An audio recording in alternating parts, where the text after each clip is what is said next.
Hi, I'm Gil with Air Compressor Parts Online. Today we're going to do a repair on an air compressor where the pump has become obsolete. It's no longer available. So we're going to swap this out with a pump that is very similar to this. You don't have to throw the entire air compressor away. You can just swap out the pump with a few modifications, and I'm going to show you how to do that. It doesn't matter if you have a gas-powered wheelbarrow style like this, a stationary unit, an electric portable unit. The repair is the same. So let's get started. This pump happens to be a Quincy pump. It's a great pump, but Quincy decided to not manufacture units for construction or home use. They're just back in industrial. So it's become difficult to acquire this pump. This pump's got a busted valve plate, at least in gaskets, and we're going to put on here an air compressor pump that's very similar in CFM, cubic feet of air per minute. So the first thing we're going to do is we're going to take it apart.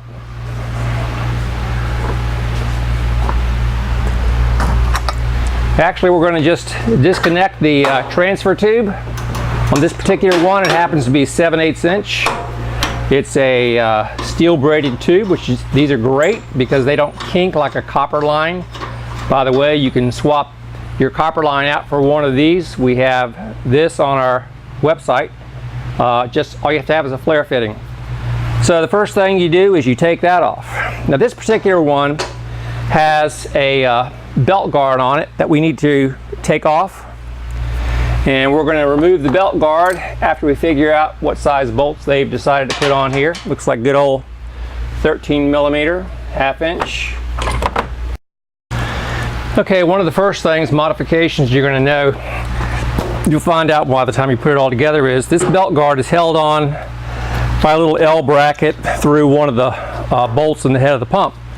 Your new pump may be higher, could be lower, but you can bolt the sides into the frame here, but we'll have to see what happens here.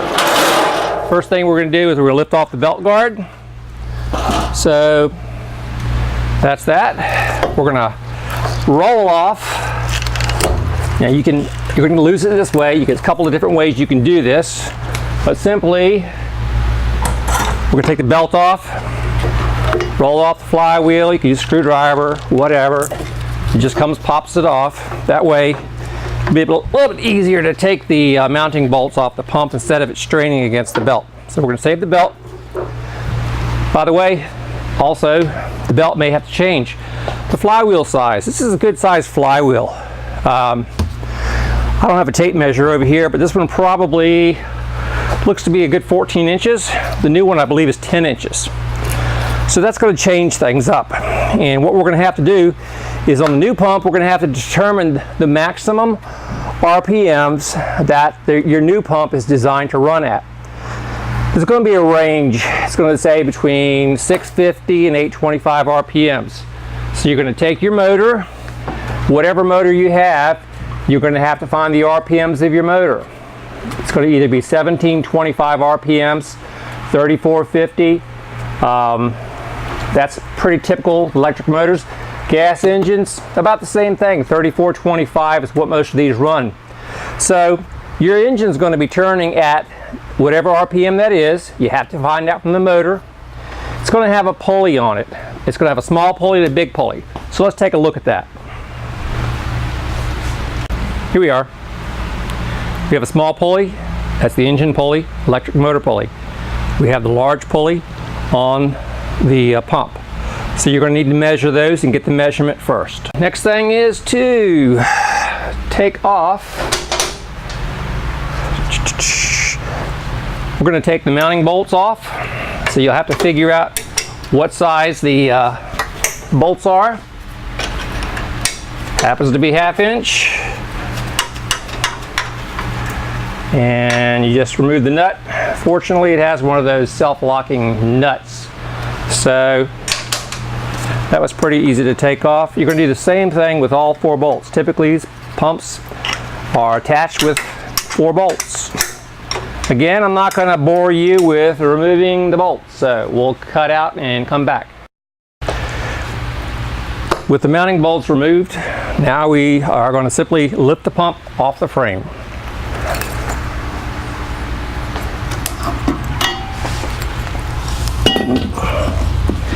There you go. Now you have yourself a nice boat anchor.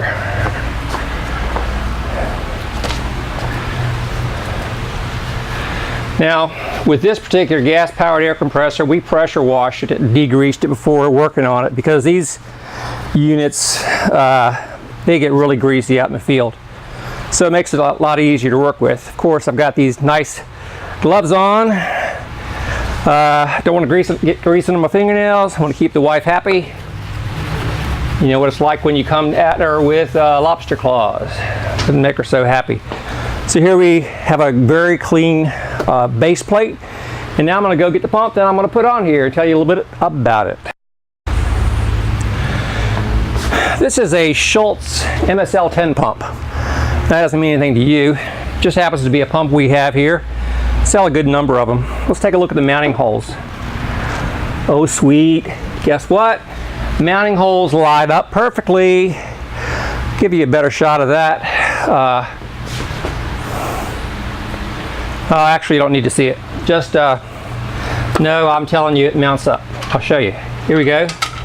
1, 2. Doesn't get any easier than that. I'm going to throw some washers on here because the holes are elongated so you can adjust it.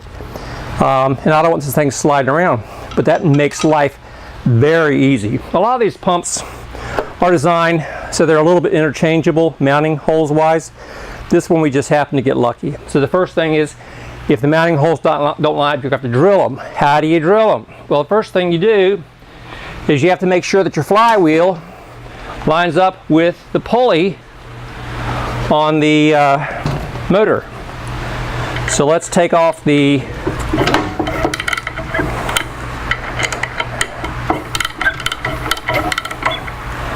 easier said than done. This particular pump has a tapered shaft, and with the tapered shaft, it needs to wedge itself on here. This is not, there we go, it's normal left hand. It's a right-handed bolt, so I thought for a second there that it was going to be a left-handed bolt. That's on a lot of drill chucks, but it's not. Okay. If I did this every day, I would know that, because most of these go in the same direction, like gas motors and electric motors. Okay, so we're going to put the flywheel on. Like I say, it's a tapered shaft, so I'm going to get that on there. I'm going to put the flywheel bolt back on. Your pump that you decide to use may end up having the flywheel already installed. If it has the flywheel already installed, no worries. You just simply, first thing you do, you don't bolt it down on the frame like I did. Like I said, this pump has some movement that way. It has elongated holes. So I'm going to take a look, and I'm going to use a straight edge. And with the straight edge, I'm going to make sure that the pulleys line up. So let me get the camera around here so you can look at it. All right, see, you have motor pulley, you have flywheel pulley. We need to make sure that it's going to line up straight. So far, no dice. Do we have enough leeway within that? Well, actually we do not. I would have to drill out the frame more. So you have a couple of options. The options that you have, you can slide the electric motor pulley so that it lines up with the flywheel pulley. And you can try that first. So let's see what we can do. Well, that wasn't successful. On these gas engines, look at the shaft. It is so rusted, it's not funny. I'm going to break that sucker. Plus, I don't have enough room to do that. So what's the next best bet? With this particular frame, for this motor, they have 2 mounting holes. Look at that. Isn't that beautiful? They have it for an electric motor or a gas engine. I can slide that over there. Now if I come to the other side, don't get dizzy on me. Same thing here. I'm going to move this thing over to the other mounting holes so that hopefully this is more in line with the flywheel on the pump. Okay, well guess what did not work? It still does not line up. That means that I'm going to have to move this. We're going to have to take the Allen wrench to be able to remove the set screws or loosen them up sufficiently. And then we're going to probably have to change up the motor pulley anyway based on the RPMs, and we're going to show you a calculation, and I'm going to give you a link to a handy dandy online calculator that'll help you to be able to figure out what size pulley you need to put on your electric motor or your gas engine. As you can see, this flywheel right here is much smaller than the original. So what I'm going to do is I'm going to put a gear puller on this, and I'm going to try to take it off without breaking it. Ha ha! That's not going to happen, I guarantee you. Okay, I think we're recording. Got the handy dandy gear puller on here. Now we're going to try to take it off. Sometimes this works, sometimes it doesn't. Okay, we've already broken the pulley. Hey!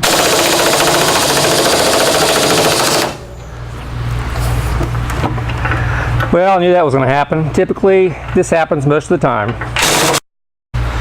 As you can see, finally got the motor pulley off. By the way, I saved you all of the cursing since this is a G-rated film and YouTube video. I'm going to polish this off so we can get the new flywheel on here, the new motor pulley on here. But I knew it was going to be the wrong size because this is a smaller flywheel. That means this is going to spin actually faster than we want it to, and I know it's going to be faster than this. So next we're going to do the calculation for you, and then we're going to determine what size pulley we need. This is the most important step. Okay, now we need to polish up the crankshaft so we can slide the pulley on. I went ahead and calculated the size of the pulley. I'm going to show you how to do that. I'm going to also post a link on this, how it works. But this is a 3/4 inch shaft on the motor, and determined that I need a 3-inch pulley within 1/8 of an inch. So here we have the 3-inch pulley, and we're going to slide this on here, but we don't want to have to fight against the rust. So we're going to clean this off and attach the pulley.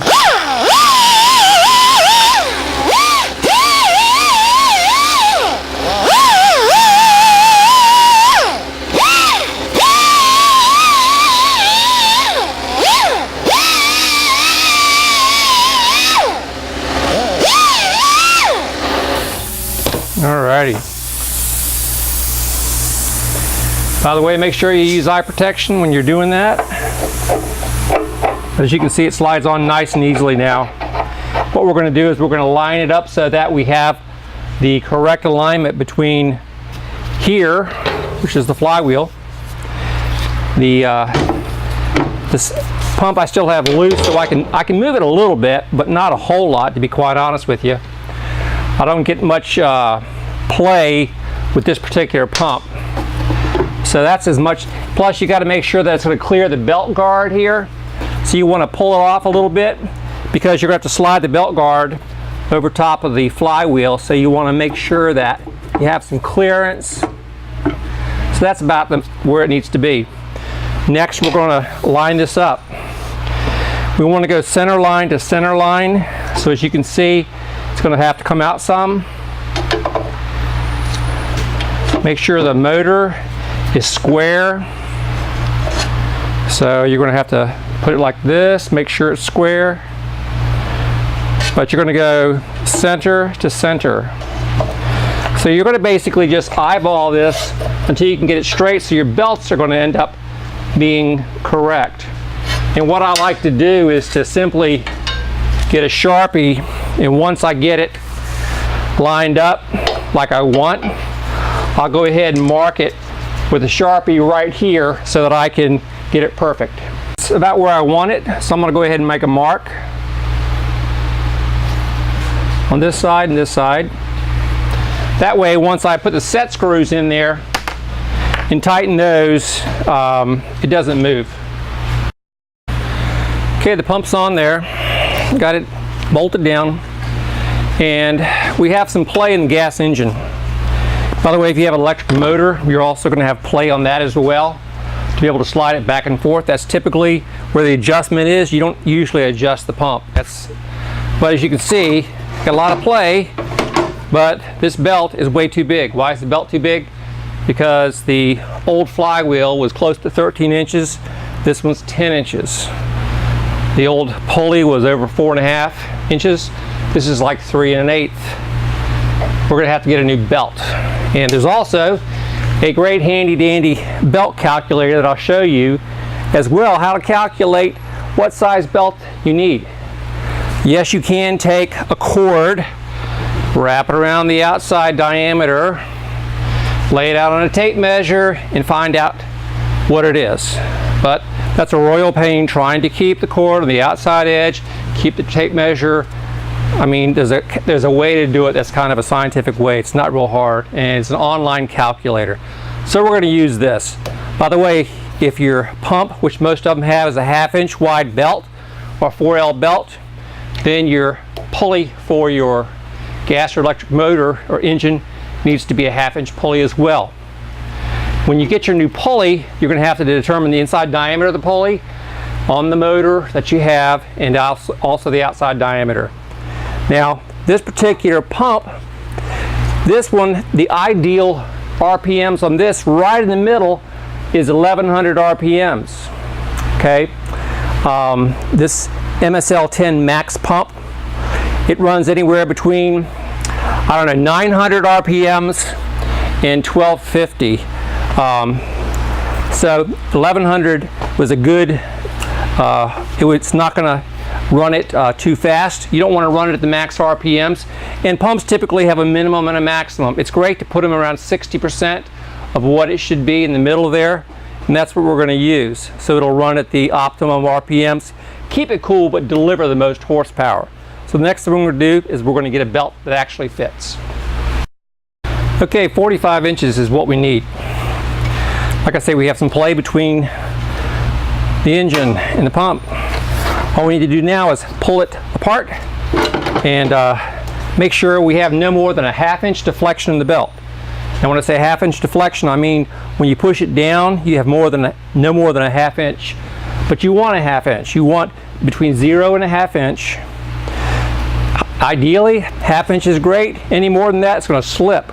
If it's too tight, it's going to wear out the bearing either on the engine or the motor or on the pump itself.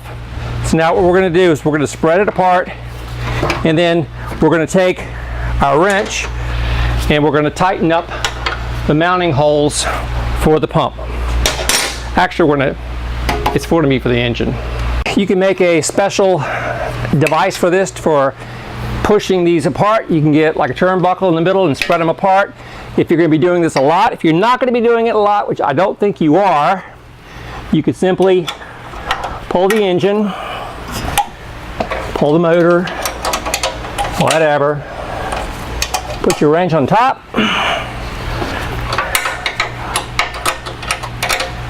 if you had an electric motor, same difference, pull it back so that you end up with a 1/2 inch deflection, tighten that bolt in the back up first, nice. I'd end up pulling it back a little bit more, but what I'm going to do probably, we've got a brand new belt. I'm going to let it break in, and then I'm going to check it after I run it for a little bit to make sure it hasn't loosened up. Plus you have this paint, which is going to wear off a little bit. Let's tighten up the rest of the bolts. Next, we need to connect the supply tube. So what we're going to do is we're going to we took this out of the old pump, which is a flare adapter, pulled it out of the head of the pump, put some Teflon tape on it. Whoops. 2 or 3 good wraps. We're going to screw this into the, look at this. Perfect example of what happens. It's a lot bigger. I think that's 3/8 MPT, and we got a 1/2 inch hole. So we're going to have to get a 1/2 inch adapter, or we'll have to get a 1/2 inch flare adapter. Let's see what I have in the shop. Just happen to have a 1/2 inch flare adapter. in my spare parts bin, so I don't have to run out and get a bushing adapter. So I'm going to simply screw this in here.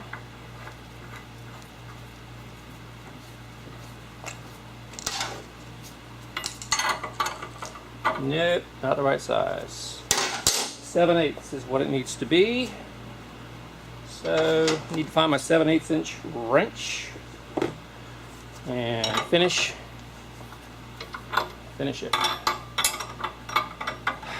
Now the transfer tube is flexible, and that's a good thing about it. But is it flexible enough to do what we need it to do and clear this head? If not, we have to get creative. So let's see if I've got enough. It's pretty tight. I don't know if this is going to work or not. As you noticed, we only had so much. Oh, look. It is going to work. Just barely. Now, if it didn't work, I could have always run and picked up a 90-degree flare adapter. Of course, that's not the right wrench. And a 90-degree adapter would have allowed it to go down, and I could have come up on the other side. So just because it doesn't work the first time doesn't mean it's not going to work by some other configuration. So we'll put this on here.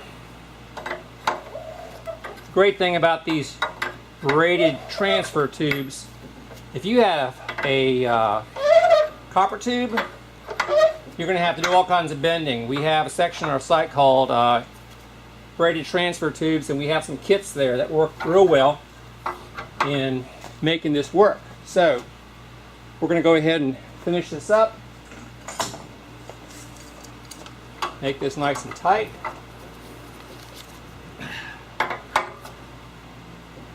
There we go. Now the air is going to be able to slide in here. What I'm going to probably do is I'm going to probably run this outside without the belt guard on, because I know that this belt's going to wear in a little bit, but I want to make sure that the belt guard is going to clear. And how are we going to end up here? So let's zoom it out, not in, and see where we end up with. Okay, we know that for one, the frame has not changed at all. The frame is the frame, so it will fit there. But you'll notice that my engine is a lot closer on this one, so I'm going to end up cutting this part out right here so that it'll get around the motor.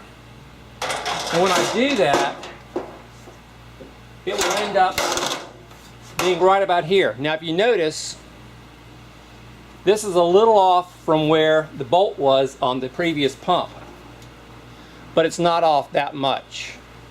So if we zoom in here a little bit, you'll notice that the bolt's off about 1/2 inch. But this is also, I can slide this around so that we can make sure, and I'm going to flatten this out so it attaches to this head bolt here. So I'm going to go ahead and get this thing running outside. By the way, your new pump does not come with oil, so make sure you put oil in it or you're going to buy yourself another new pump. Well, guess what? Even flattening out the bracket did not work. I am shy, about 3/4 of an inch. So I have this piece of scrap metal, but I'm going to go ahead and I took one of the pump bolt heads out, and I'll put this on there. So what I'm going to do is I'm going to end up bending this. It's kind of an L bracket, so it'll go on here, and then I'll end up fastening it over here. What I'll probably do is utilize this long slotted hole, or I could have got a piece of steel and drilled a bunch of holes and then ground it down like that, but I'm going to utilize that so it's adjustable. And then I'm going to go ahead and mark this where it needs to be. I'm going to bend this down, cut it off, make a little L shape, and then refasten this so that this bracket does actually work. Alright, I created a little Z-bend so that I can put the bracket back on, drilled a hole in the end, and now I'm going to put the head bolt back in. By the way, when you take head bolts out, you need to get the torque specs for the head bolts. Typically with these small pumps, they're done in inch pounds. So what we're going to do is we're going to get our handy dandy torque wrench and look up the inch pounds for this particular pump. Set it to where it needs to be.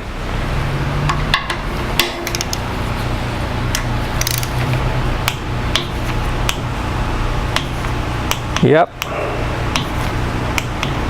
That's it. I've almost had it. Perfect. So look for the torque on the head bolts and make sure you get that torqued back what it's supposed to be. And you'll also notice that I put the air filter in. This is a twist lock style air filter. It came with it. You can replace the filter element, which I suggest you do on any air compressor to keep the pump oil clean, the valves from getting damaged. Also, it has an oil sight gauge right here. This is a portable unit, so I typically fill these up a little over the red dot. It's supposed to be the middle of the red dot for this particular pump. But since this is a portable gas unit and is not usually on a level surface, I tend to fill these construction site units up a little bit past that. If it's a stationary unit in the garage, I fill it up right in the middle line with the red dot.